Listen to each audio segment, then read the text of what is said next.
हमारे वीडियो को क्लिक करने के लिए धन्यवाद। हमारे चैनल पे आपको मोटिवेशन स्टोरी और क्रिश्चियन स्टोरी मिलेगा। आपको और इसके जैसा स्टोरी चाहिए, हमारे चैनल को सब्सक्राइब कीजिए और बेल आइकन को दबाइए। दुनिया का हर एक व्यक्ति, फिर चाहे हम अमीर इंसान की बात करें या फिर गरीब की, सभी अपनी जिंदगी में जब असफलता या नाकामयाबी से मिलते हैं तो बहुत दुखी होते हैं। स्कूल जाने वाले बच्चों के लिए नाकामयाबी तब मानी जाती है जब वो किसी परीक्षा में अच्छे अंक नहीं ला पाते हैं। वही एक बड़े युवा या फिर हम किसी ऐसे इंसान की बात करें जो नौकरी या बिजनेस कर अपने घर का खर्च उठाते हैं, तो उनके अनुसार वो जिस भी चीज को पाना चाहते हैं और वो नहीं मिल पाती है, तो वो उनके लिए जीवन का एक ऐसा पल होता है जब वो हारा हुआ महसूस करते हैं। अब ऐसे परिस्थिति में यदि उन बच्चों के माता पिता, शिक्षक या उनके बड़े भाई उनको किसी कहानी की मदद से उनकी हिम्मत जुटाएं और ठीक उसी तरह से वर्किंग इंसान को उनका बॉस समझाएं, तो उन लोगों के लिए उस परिस्थिति में अपने आप को संभाल पाना और भी आसान हो जाता है। टिप्स: यदि आप स्कूल जाने वाले एक छात्र हैं, तो आप इस कहानी को अपने विद्यालय में प्रार्थना सभा के वक्त स्टेज पर जाकर सुना सकते हैं। तो चलिए दोस्तों, समय को बचाते हुए आगे बढ़ते हैं और पढ़ते हैं इस प्रेरणादायक कहानी को। इस कहानी को पढ़ने के बाद आपको क्या सीखने को मिला, आप कमेंट कर बताना मत भूलिएगा। गौतम बुद्ध हमेशा अपने शिष्यों को कुछ अच्छा एवं कुछ नया सिखाने में लगे रहते थे। एक दिन की बात है, सुबह के समय जब गौतम बुद्ध अपने शिष्यों को पढ़ाने के लिए पहुँचे, उनके शिष्य जो उनके इंतजार में बैठे थे वो उनको देखकर हैरान हो गए, क्योंकि ऐसा पहली बार हुआ था कि गौतम बुद्ध अपने साथ अपने हाथ में कुछ लेकर आए थे। जब वे बच्चों के समीप पहुंचे तो बच्चों ने देखा कि उनके हाथ में रस्सी है।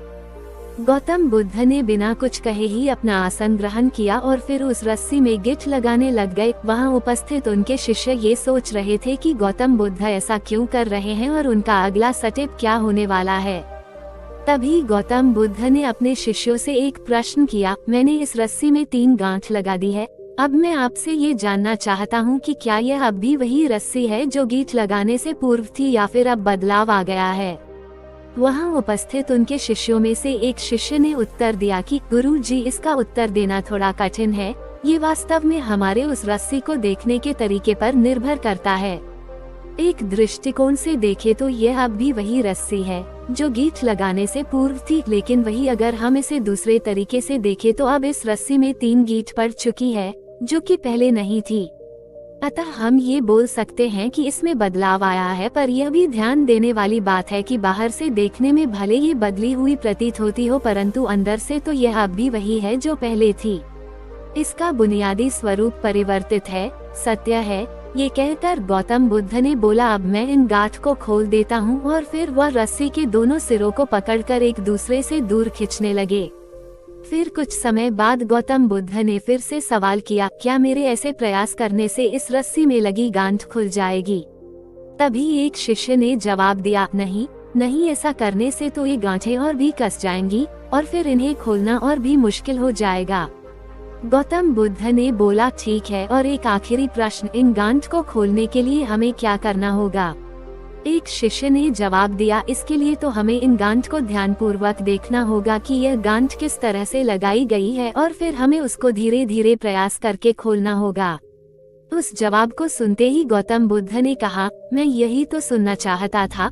मूल प्रश्न यही है कि जिस समस्या में तुम फंसे हो, वास्तव में उसका कारण क्या है?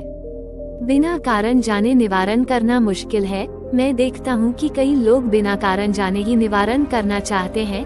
कोई भी मुझसे ये सवाल नहीं करता कि मुझे क्रोध क्यों आता है, बल्कि लोग पूछते हैं मैं अपने क्रोध का अंत कैसे करूँ। कोई मुझसे यह नहीं पूछता कि मेरे अंदर अहंकार का बीज आया कहाँ से।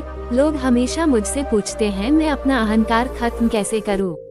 तो मेरे प्रिय शिष्यों, जिस प्रकार रस्सी में गांठ लगने से उसकी बुनियादी स्वरूप में कोई परिवर्तन नहीं आता है, ठीक उसी प्रकार से किसी मनुष्य के अंदर किसी एक खराब आदत के आ जाने से उसकी अच्छाई कभी भी समाप्त नहीं होती।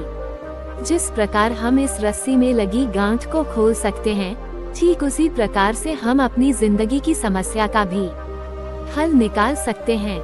इस बात को आपको समझना जरूरी है कि जीवन है तो समस्या का होना भी निश्चित है और फिर उसका समाधान भी अवश्य ही होगा। अगर किसी चीज की जरूरत है तो वो यह है कि हमें उस समस्या के कारण का पता लगाना यदि हम उसको अच्छी तरीके से जान लें तो उसका निवारण अपने आप ही प्राप्त हो जाएगा। ये कहकर गौतम बुद्ध ने अपने उस दिन के शिक्षा सभा की समाप्ति की, और अब मैं भी इसी तरह से अपने लेख की समाप्ति भी कर रहा हूँ।